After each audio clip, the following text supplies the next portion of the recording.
नमस्कार, मैं हूं मनोज मानस। उत्तर प्रदेश की खबरों में आपका स्वागत है। खबरों का रुख करेंगे उससे पहले आपको दिखाएंगे इस वक्त की अहम सुर्खियां। कैलाश मानसरोवर यात्रियों के लिए बड़ी सौगात। सीएम योगी ने श्रद्धालुओं को दी 1 लाख आर्थिक मदद। बोले कैलाश मानसरोवर यात्रा हो गया। लखनऊ में बीएसपी अध्यक्ष का कांग्रेस सपा पर हमला। दोनों पार्टियों पर दलित विरोधी होने का लगाया आरोप। लिखा, दोनों का कांसीराम के सम्मान का दोहरा चरित्र।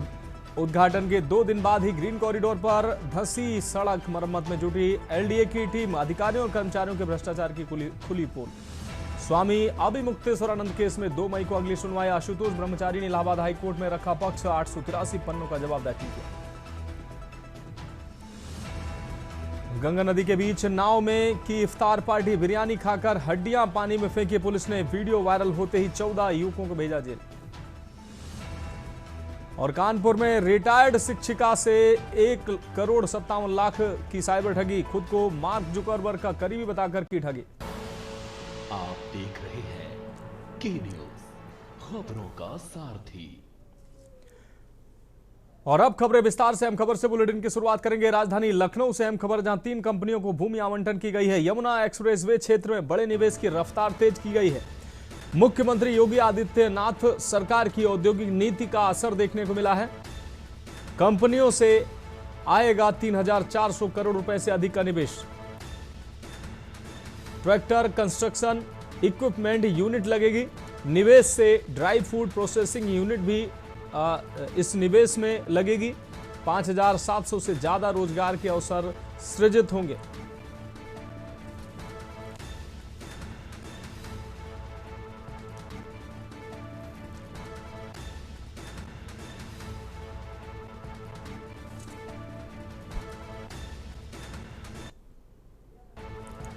मनीष तिवारी हमारे संवाददाता अधिक जानकारी के लिए हमारे साथ जुड़ गए हैं। मनीष, 3 कंपनियों को भूमि आवंटन किया गया है।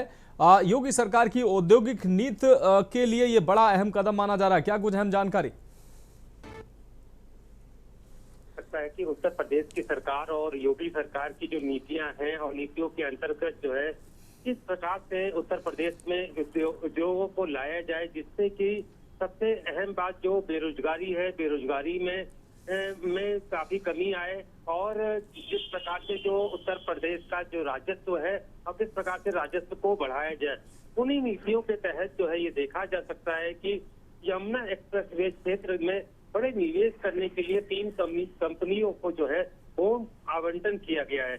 और इन तीनों कंपनियों से आए 3,400 करोड़ रुपए से भी अधिक निवेश की बात सामने रखी गई है। और जिस प्रकार से ट्रैक्टर और कंस्ट्रक्शन और साथ ही साथ ड्राई फूड जैसे प्रोजेक्ट जो है इन कंपनियों के द्वारा जो है लाए जाएंगे। कह सकते हैं कि सर्जित हो में जो है 5,700 से भी ज्यादा जो लोगों को जो है इसमें रोजगार मिलेगा। तो कहा जाए जो एक उत्तर प्रदेश सरकार की जो नीति चल रही है, नीतियों के तहत जो है कितना यहाँ पर उद्योगों का बढ़ावा हो। और इसी के तहत आपने देखा था कि उत्तर प्रदेश के मुख्यमंत्री विदेश दौरे पे भी गए, जापान गए, जहां पर उनके द्वारा जो है काफी निवेश लाने की बात की। तो ये एक पहल जो काफी समय से उत्तर प्रदेश सरकार के द्वारा चल रही है, इस पहल में जो है लगातार कामयाबी मिलती जा रही है। इसी नीति के और इस सरकार की पहल की एक बहुत बड़ी कामयाबी है, जिसमें रोजगार भी मिलेगा और सरकार का जो है राजस्व भी बढ़ेगा। जी हाँ बिल्कुल मनीष, इस तमाम जानकारी के लिए आपका बहुत बहुत शुक्रिया। तो सरकार का राजस्व भी बढ़ेगा। 3,400 करोड़ रुपए से अधिक का निवेश जो है इन कंपनियों के माध्यम से आएगा। अब बढ़ेंगे अगली खबर की ओर। कानपुर से अहम खबर है, जहां कुत्ते को रस्सी से बांधकर घसीटते हुए नाले में फेंका गया। रस्सी से बांधकर घसीटने से कुत्ते की मौत हुई है। युवक की बर्बरता का वीडियो सोशल मीडिया पर सामने आया है। आप तस्वीरों में देख सकते हैं। मीडिया पर वायरल हुई ये तस्वीरें। सामाजिक संस्था ने आरोपी युवक पर दर्ज कराया मुकदमा। नौबस्ता थाना क्षेत्र का है कुत्ते की मौत का यह पूरा मामला। तो युवक की बर्बरता का वीडियो सोशल मीडिया पर वायरल हुआ है और इस वायरल वीडियो के बाद सामाजिक संस्था ने आरोपी युवक पर मुकदमा दर्ज कराया। कानपुर से अहम खबर, कुत्ते को रस्सी से बांधकर घसीटते हुए नाले में फेंका। रस्सी से बांधकर घसीटने से कुत्ते की मौत हुई है। युवक की बर्बरता का वीडियो सोशल मीडिया पर वायरल हो रहा है। सामाजिक संस्था ने आरोपी युवक पर दर्ज कराया मुकदमा। कानपुर से अहम खबर, कुत्ते को रस्सी से बांधकर घसीटते हुए नाले में फेंकने का ये वीडियो सामने आया। रस्सी से बांधकर घसीटते हुए कुत्ते की मौत हुई है। आप तस्वीरों में देख सकते हैं कि कुत्ते का पिल्ला जिसको रस्सी में बांधकर बर्बरता करता युवक साफ तौर पर नजर आया है। सामाजिक संस्था ने आरोपी युवक पर मुकदमा दर्ज कराया।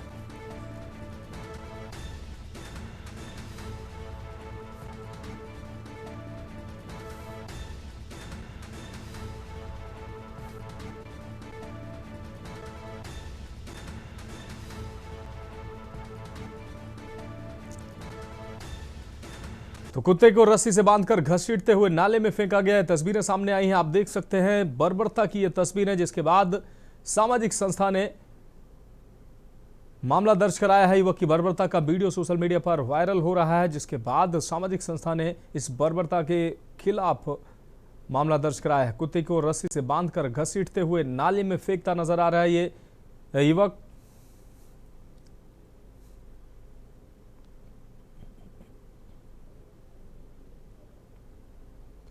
युवक की बर्बरता का वीडियो सामने आने के बाद लोगों की प्रतिक्रियाएं भी सामने आ रही हैं। सामाजिक संस्था ने मामला दर्ज कराया है।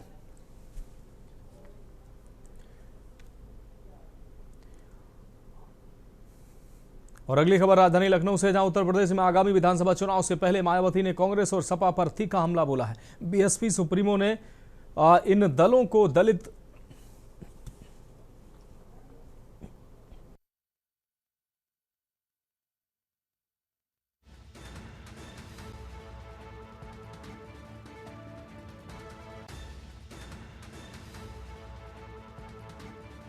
खबर, उत्तर प्रदेश में आगामी विधानसभा चुनाव से पहले मायावती ने कांग्रेस और सपा पर तीखा हमला बोला है। बीएसपी सुप्रीमो ने इन दलों को दलित विरोधी करार देते हुए कहा कि वे बीएसपी संस्थापक कांसीराम की जयंती और उनके सम्मान को लेकर दोहरे चरित्र का प्रदर्शन कर रहे हैं।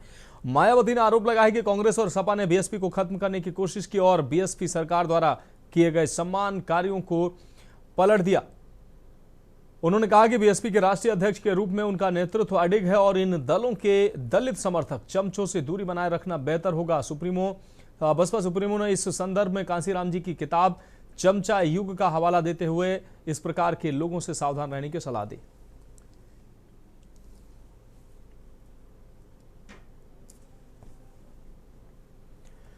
अब बढ़ेंगे अगली खबर की ओर। उत्तर प्रदेश के प्रयागराज में आशुतोष ब्रह्मचारी महाराज ने इलाहाबाद हाईकोर्ट में नाबालिग यौन शोषण मामले में अपना पक्ष रखा है। उन्होंने 883 पन्नों का जवाब दाखिल किया है। यह मामला स्वामी अभिमुक्तेश्वरानंद के खिलाफ है। आशुतोष ब्रह्मचारी ने कहा कि 12 मार्च को सुरक्षा कारणों से अपना पक्ष नहीं रख सके थे। इसके अलावा आशुतोष महाराज स्पेशल पॉक्सो कोर्ट में भी पहुंचे, लेकिन अधिवक्ताओं के कार्यों से विरक्त होने के कारण सुनवाई टल गई। अगली सुनवाई 2 मई को होगी।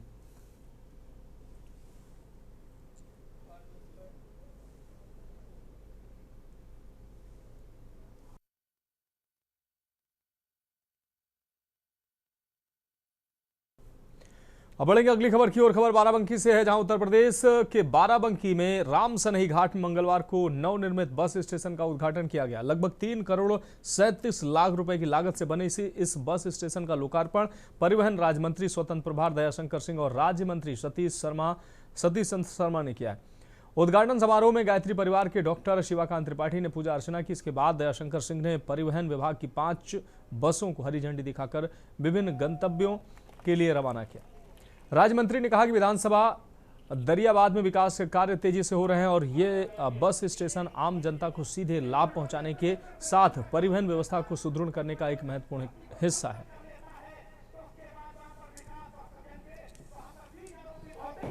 अपने लोकप्रिय मंत्री सतीश शर्मा जी के नेतृत्व में ये बहुत दिनों से माननीय योगी जी से उन्होंने अनुरोध किया था कि यहाँ पे एक अच्छा बस स्टैंड बने।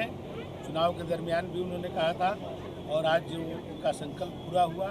आज एक सुंदर बस स्टैंड का जो है हम लोग लोकार्पण के अवसर पर यहाँ पर एकत्रित हैं। ये केवल इनके क्षेत्र के लोगों के लिए तो है ही है और ये लखनऊ और अयोध्या के मध्य में है। देश से भी बहुत सारे लोग इस रास्ते से गुजरते हैं, उनको भी इसका जो है लाभ मिलेगा और यहाँ से आने वाले दिनों में हम लोग इलेक्ट्रिक बसें भी चलाएंगे। अगली खबर वाराणसी से है, जहां वाराणसी में Shri Shri Ravishankar art of living के संस्थापक एयरपोर्ट से एक काफिले के साथ श्री काशी विश्वनाथ धाम पहुंचे। उन्होंने मंदिर में दर्शन और पूजन किया, विश्व शांति की कामना की है। दर्शन के बाद श्री श्री रविशंकर ने कहा कि श्री काशी विश्वनाथ जी से यही प्रार्थना है कि हमारा देश और दुनिया आगे बढ़े और विश्व में शांति स्थापित हो। मंदिर प्रशासन ने उन्हें प्रसाद, अंगवस्त्र और रुद्राक्ष की माला भेंट की।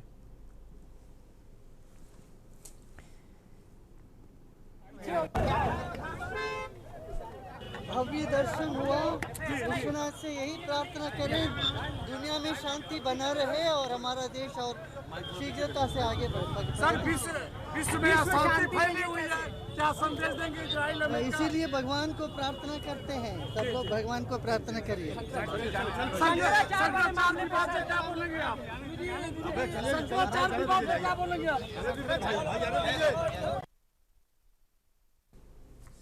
अब बढ़ेंगे अगली खबर की ओर। उत्तर प्रदेश के चंदौली में गैस किल्लत के खिलाफ समाजवादी पार्टी ने जोरदार हल्ला बोल किया है। सपा कार्यकर्ताओं ने सिलेंडर सिर पर रखकर कलेक्ट्रेट परिसर पहुंचकर प्रदर्शन किया है। डीएम होश में आओ के नारे लगाए। गैस की कालाबाजारी को लेकर प्रशासन और भाजपा सरकार पर निशाना साधा। प्रदर्शन का नेतृत्व सपा विधायक प्रभु नारायण यादव ने किया, जबकि राष्ट्रीय प्रवक्ता मनोज काका भी कंधे पर गैस सिलेंडर लेकर शामिल हुए। कार्यकर्ताओं ने डीएम को ज्ञापन सौंपते हुए गैस संकट दूर करने की मांग की और चेतावनी दी कि समाधान नहीं मिलने पर सड़क से सदन तक आंदोलन होगा। बड़ी परेशानी आम जनता को हो गई है गैस सिलेंडर की किल्लत की। अभी जहाँ भी हम लोग जा रहे हैं, देख रहे हैं, कुछ लाइन लगा किसी घर शादी विवाह, कोई समारोह, तमाम चीज़ें। आज जो नई नई गाइडलाइनें भी जारी हुई है कि कई दिन में सिलेंडर देने की बात कर रहे थे, 28 दिन, आप तो कह रहे हैं 45 दिन में हम सिलेंडर देने पर। ये सरकार लोगों को लाइन में लगाने वाली सरकार। अभी आपने देखा कुछ दिनों पहले जब नोटबंदी हुई थी तो लाइनों में लगाया, लोगों की जान गैस के नाम पे कोरोना में लाइन लगाने का काम किया, खाद के नाम पे लाइन लगाने का काम लोग लाठी खाए। अगली खबर का रुख करेंगे। खबर वाराणसी से है, जहां सोमवार शाम गंगा नदी में नाव पर सवार होकर इफ्तार पार्टी आयोजित करने को लेकर नया विवाद खड़ा हो गया। इफ्तार पार्टी के दौरान आयोजकों के द्वारा रोजेदारों के द्वारा फल और मेवा के साथ बिरयानी भी परोसी। गंगा की बीच धारा में नाव पर इफ्तार पार्टी के दौरान चिकन बिरयानी का वीडियो सामने आने के बाद हिंदू संगठनों में रोष व्याप्त है। भाजपा नेता भी हिंदुवादी संगठनों की हाँ में हाँ मिलाते हुए आक्रोश जताने में पीछे नहीं रहे। आरोप है कि इफ्तार पार्टी करने वालों ने चिकन बिरयानी खाने के बाद अवशेष गंगा में फेंका, जिससे गंगा की पवित्रता को क्षति पहुंचाकर आस्था को चोट पहुंचाई है। भारतीय जनता पार्टी युवा मोर्चा के महानगर अध्यक्ष रजत जायसवाल की तहरीर पर कोतवाली पुलिस ने रिपोर्ट दर्ज कर जांच शुरू कर दी है। कुछ लोगों को हिरासत में लेकर पूछताछ की जा रही है।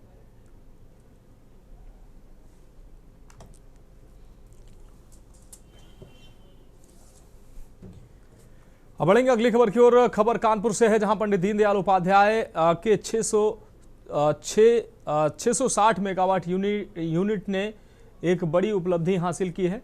उत्तर प्रदेश राज्य विद्युत उत्पादन निगम लिमिटेड की यह आधुनिक परियोजना प्रदेश की बढ़ती बिजली जरूरतों को पूरा करने में अहम भूमिका निभाएगी। इस परियोजना का शिलान्यास 8 मार्च 2019 और लोकार्पण 30 मई 2025 को प्रधानमंत्री मोदी ने किया था। मात्र करीब 6 साल के अंतराल में लगभग 8,236 करोड़ की लागत से बनकर तैयार ये यूनिट अब सफलतापूर्वक संचालित हो रही है। परियोजना में अत्याधुनिक तकनीक का इस्तेमाल किया गया है, जिससे बिजली उत्पादन क्षमता के साथ पर्यावरणीय मानक पूरे हो रहे हैं। इसमें प्रदूषण नियंत्रण के लिए FGD, ESP और SCR उन्नत प्रणालियां स्थापित की गई हैं। ये परियोजना न सिर्फ ऊर्जा उत्पादन कर रही है बल्कि रोजगार सृजन में भी मददगार साबित हो रही है। प्रत्यक्ष और अप्रत्यक्ष रूप से बड़ी संख्या में लोगों को इससे रोजगार मिला है। ये यूनिट यूपी ऊर्जा में आत्मनिर्भर बन रहा है। 660 मेगावाट की इकाई सुपर क्रिटिकल कैटेगरी में है। सरकार द्वारा पुरानी इकाइयों को हटाकर इसको लगाया गया है कि इसमें प्रदूषण 660 मेगावाट की इकाई इस्तेमाल में उचित है। बढ़ेंगे अगली खबर की ओर। संभल के जिला मुख्यालय से आधुनिक शिक्षा में भारतीय ज्ञान परंपरा का समावेश विषय पर विशेष प्रेस वार्ता आयोजित की गई। कार्यक्रम की अध्यक्षता बोर्ड के चेयरमैन डॉक्टर NP सिंह ने की है। उन्होंने कहा कि बदलते समय में शिक्षा प्रणाली में भारतीय संस्कृति, परंपरा और नैतिक मूल्यों को शामिल करना आवश्यक है। इसके माध्यम से विद्यार्थियों का समग्र विकास, नैतिक चेतना और राष्ट्र निर्माण की भावना मजबूत होती है। डॉक्टर सिंह ने यह भी बताया कि शिक्षा के जरिए युवाओं को तकनीकी ज्ञान के साथ साथ भारतीय विरासत और संस्कारों से जुड़ना जरूरी है, जिससे वे वैश्विक स्तर पर प्रतिस्पर्धा करने के साथ अपने सांस्कृतिक मूल्यों को बनाए रख सकें।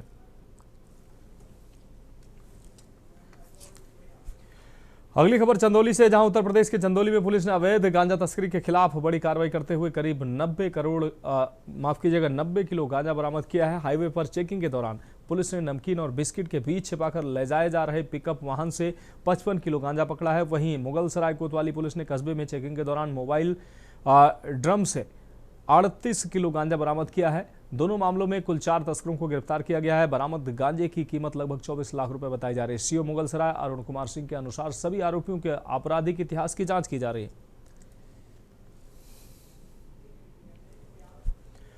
खबरों में वक्त एक ब्रेक का, जल्द हाजिर होंगे।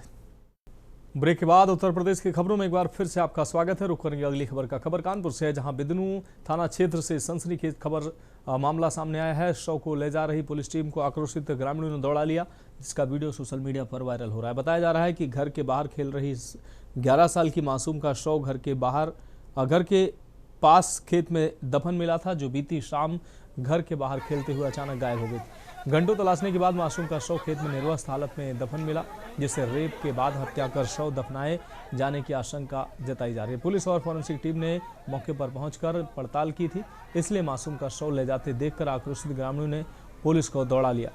हालांकि के न्यूज इंडिया इस वायरल वीडियो की पुष्टि नहीं करता है।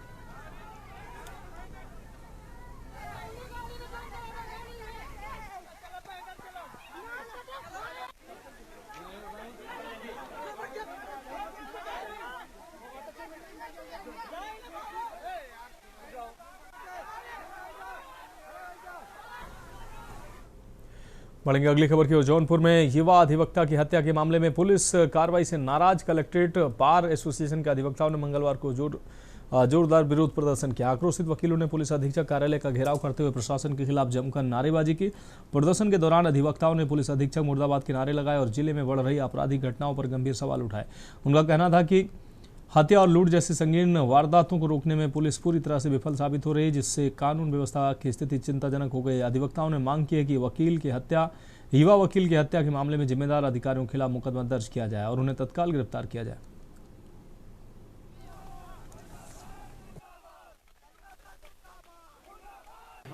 आज हम लोगों को जानकारी हुई फिलाकर गोबरा गांव के एक अधिवक्ता रहे मिश्रा जी, और अभी उनकी शिक्षा एक फाइनल में थी, रजिस्ट्रेशन नहीं हुआ था हमारे ख्याल से, लेकिन हत्या तो हत्या है, चाहे आम जनता की हो और चाहे अधिवक्ता की।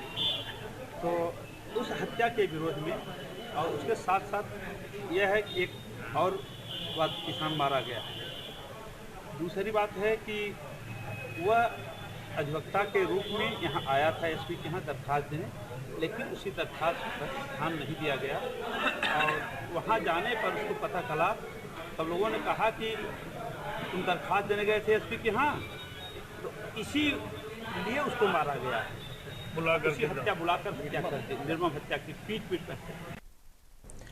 और इस बीच उत्तर प्रदेश की राजधानी लखनऊ से अहम खबर सामने आ रही है। इफ्तार पार्टी में पहुंचे हैं सपा सुप्रीमो अखिलेश यादव। इफ्तार पार्टी में अखिलेश यादव पहुंचे। लखनऊ से खबर आपको दिखा रहे हैं, ये तस्वीरें सामने आई हैं। पूर्व मंत्री नसीमुद्दीन सिद्दीकी ने आयोजित की इफ्तार पार्टी। तो हाल ही में कांग्रेस छोड़कर सपा में शामिल हुए नसीमुद्दीन।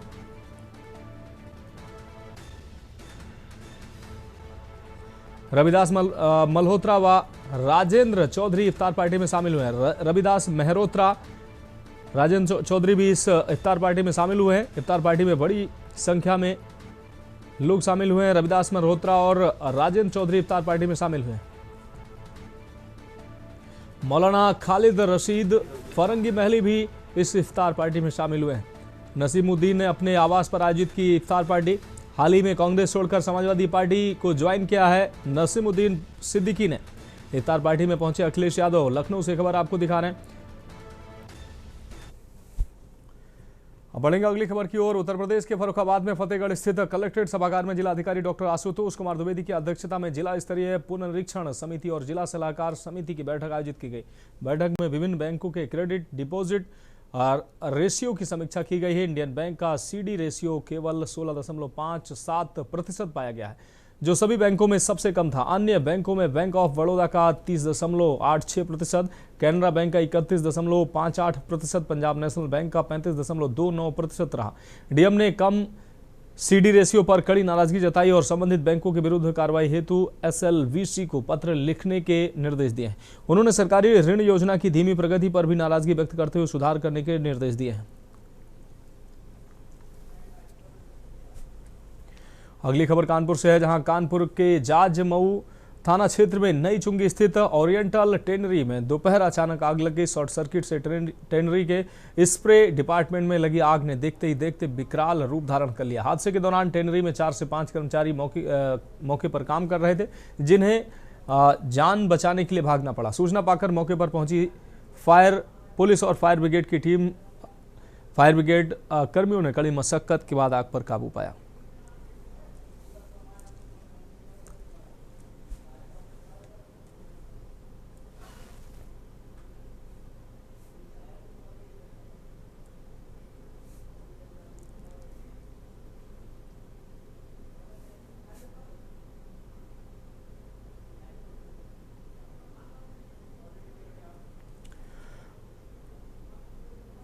अब बढ़ेंगे अगली खबर की ओर। खबर मथुरा से है, जहां थाना हाईवे क्षेत्र स्थित मंडी समिति की सब्जी मंडी में सोमवार को अचानक भीषण आग लगने से अफरा तफरी मच गई। आधा दर्जन से अधिक सब्जी फर्मों के पास लगे ट्रांसफार्मर में शॉर्ट सर्किट होने से आग लगने की आशंका जताई जा रही है।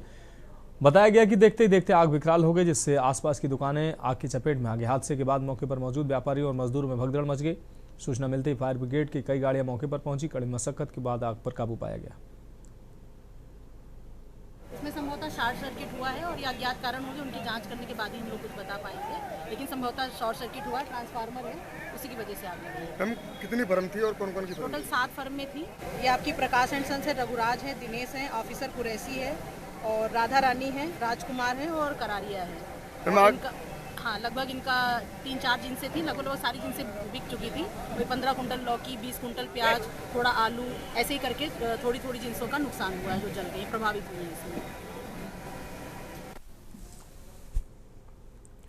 बढ़ेंगे अगली खबर के। उत्तर प्रदेश के कानपुर में NHRC के विशेष मॉनिटर विद्याभूषण कुमार ने नगर निगम का निरीक्षण किया है और विभिन्न विभागों के अधिकारियों के साथ समीक्षा बैठक की है। बैठक में वायु प्रदूषण, जल आपूर्ति, सीवरेज व्यवस्था, ठोस अपशिष्ट प्रबंधन और स्मार्ट सिटी परियोजना की प्रगति पर चर्चा की।